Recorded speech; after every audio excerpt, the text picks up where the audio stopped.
Hi shiny lights, here is 10 ways that you can open up your third eye and start to use it. You ready? Here we go. Number 1 is use your imagination, use the screen of your mind. It's there for a reason.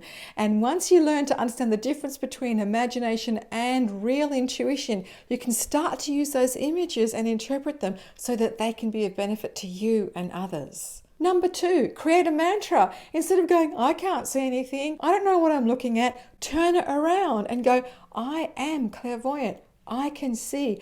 I can easily interpret the images that I see in my mind. Number 3, you know those images you see at the corner of your eyes, the things that flit by suddenly and then when you look at them, they're gone? Guess what? That is actually clairvoyance, because we can see differently out of the corners of our eyes than we can straight ahead. So notice what's in your peripheral vision, because sometimes that will be spirit. Using your third eye, step 4, is scrying. Scrying is an ancient art. It's where, you know, the crystal ball or the pool of water comes from. And all that is by focusing your mind on something and letting your eyes go slightly blurry, you're able to get images and impressions that you wouldn't normally get. So next time you're looking at a dirty window, like go clean it, but then go, I wonder what I can see. Or when you look up into the clouds, allow your imagination to just feed into what you're seeing, because that is also scrying.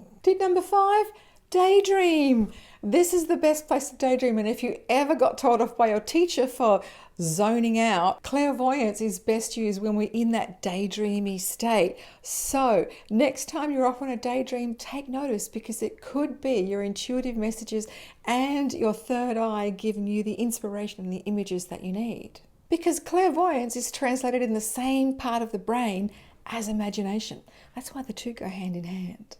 And dreams. Dreams can be incredibly powerful. And you know you've had those vivid ones that you remember for years afterwards. That's your third eye working. Have a dream journal, note them down, because your dreams can be ways of getting messages across to you. Number 6 is symbolism.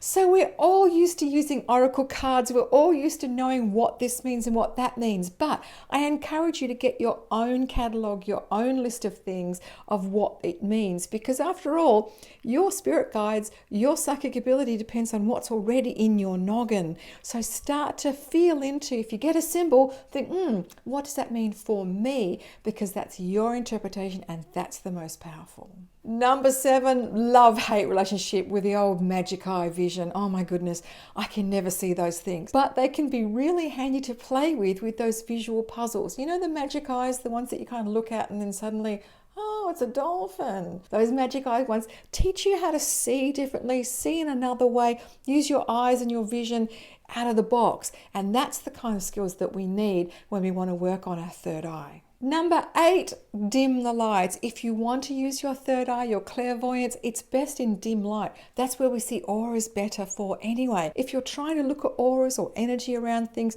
dim the lights, have a nice plain background, and you'll start to see that white line of energy around things. That's their aura, and you'll see it better in dim light. And number 9 is a bit of a joke. I always say relax with my students on the PCP, the Psychic Connection Package, and in my VIP mentors. I always say relax. Pretend you've had 3 glasses of wine. Now, I don't mean actually have 3 glasses of wine, but that relaxed state, that kind of, I don't care, it's fine, I'm easygoing. That's the place to be in for your third eye to work. So the more we try, and we're going to bust a chakra doing it, the less results we're going to get. So my advice to you, if you want to open up your third eye better, relax. And number 10, finally, if all this DIY has got you this far and you've tried all of them and you're an old hand, my 10th tip is get a mentor. Get a mentor, get a teacher, because you're ready. You've done all the DIY, you've done all the exercises, you've gone as far as you can go yourself. Now imagine how fast and far you're going to go when someone is in your corner, holding your hand, guiding you towards the gifts that are right for you, to express your gifts in your way, not some cookie cutter way. So my 10th and final tip is get a mentor if you really want to start rocking your third eye.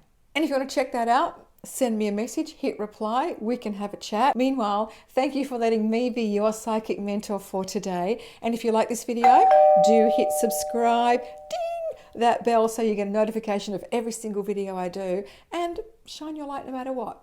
Ciao. 4. Yeah.